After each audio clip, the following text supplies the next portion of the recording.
Hey, it's Dr. Amy Breeze Harper of the Sister Vegan Project, and I thought instead of typing up a long post, I would do a video recording and let everybody know what's on my mind tonight. So right now I'm like so unbelievably freaking tired because I have three kids under the age of 6 and like I haven't slept in years and I don't even know how I'm able to function throughout the day, but I do.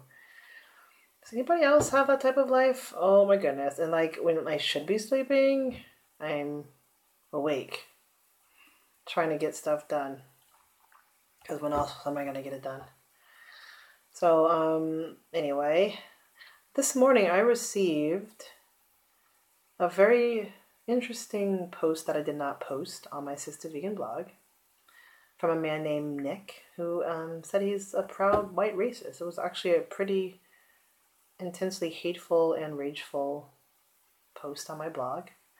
And I get these all the time, but it was interesting because he had spent such a long time writing this rant about how he's proud of being a white racist, and this just like pure vitriol toward all black people, and just the things that he said was just like really, really disturbing.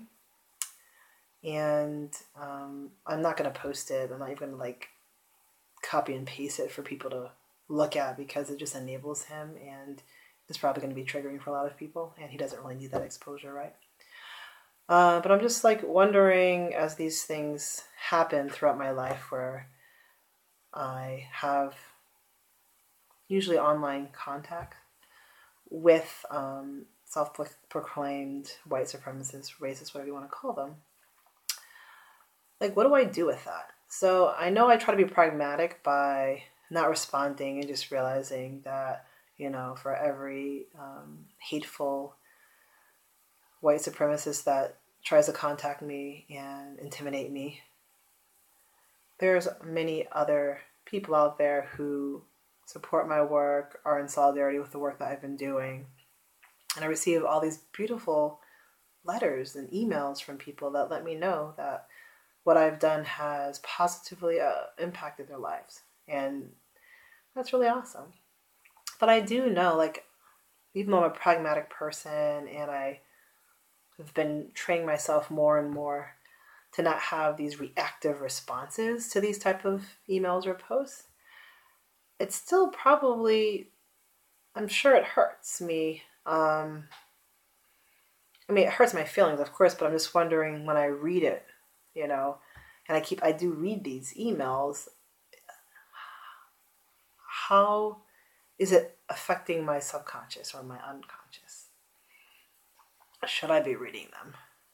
As soon as I start reading it and I see it's this, hateful energy, should I just like click on delete? Or should I just keep on reading them and maybe read it again to remind myself why it's important that I do the work that I do? So I started thinking about, mental and emotional and physical health. It's all connected, right? And constantly putting yourself in these situations where you're verbally or even physically attacked because you're doing work that's around liberation. And it's scary for many people for many different reasons, but for this person, it's because I'm assuming when you're a white supremacist, you like the privileges that you have accrued as a person who's a white supremacist living in a nation in which, the moral fabric has been founded upon white supremacist capitalistic values. So I can see how, there's that fear, right? But I'm just wondering, what do I do with that? Should I be reading these? And how do we take care of ourselves as we do this work? And with the Black Lives Matter movement, which isn't actually, it's not really anything new. I think social media has helped it. Because if you look at the history, there have been many people like Alicia Garza, the co-founder of Black Lives Matter, who've been doing this work of just fighting for Black people to be treated as these, sentient beings with hearts and minds and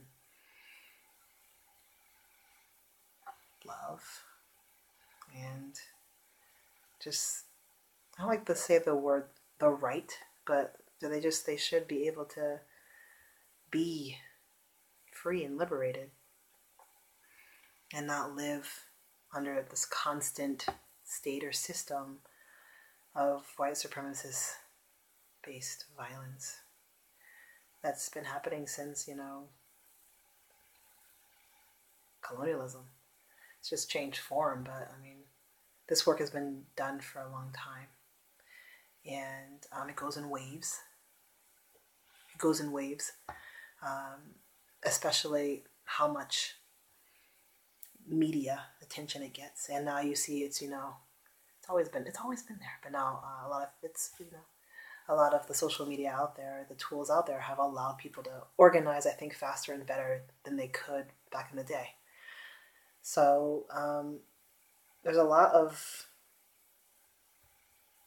it's hard. It's a lot of emotional difficulties that a lot of people are trying to just sift through, not just, black and brown people who know that we live in this nation in which the mainstream have negrophobia, brown phobia, whatever you want to call it. But,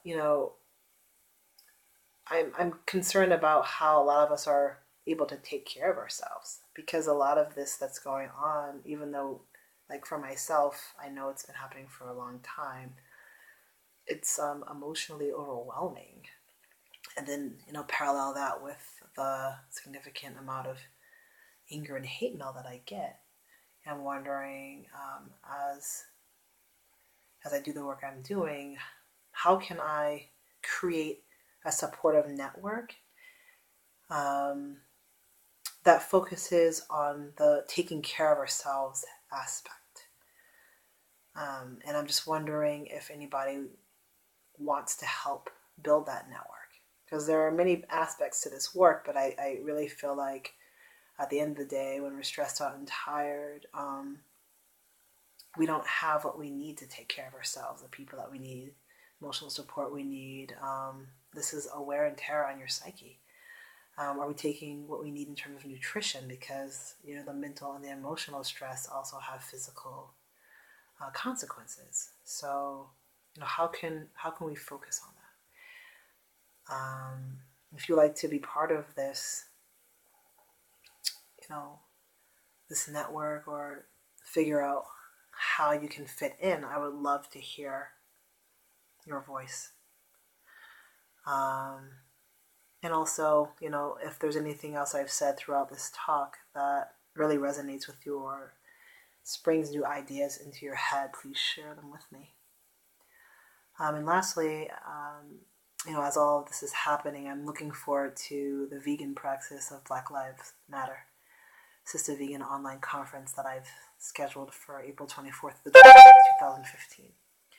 And I'm hoping to give a workshop or some type of discussion titled, recipes for racial tension headaches, to really look at at least the nutritional and food support of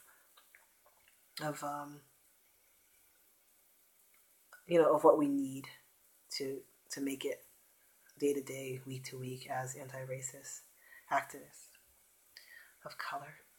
So let me know what you think, and I look forward to chatting.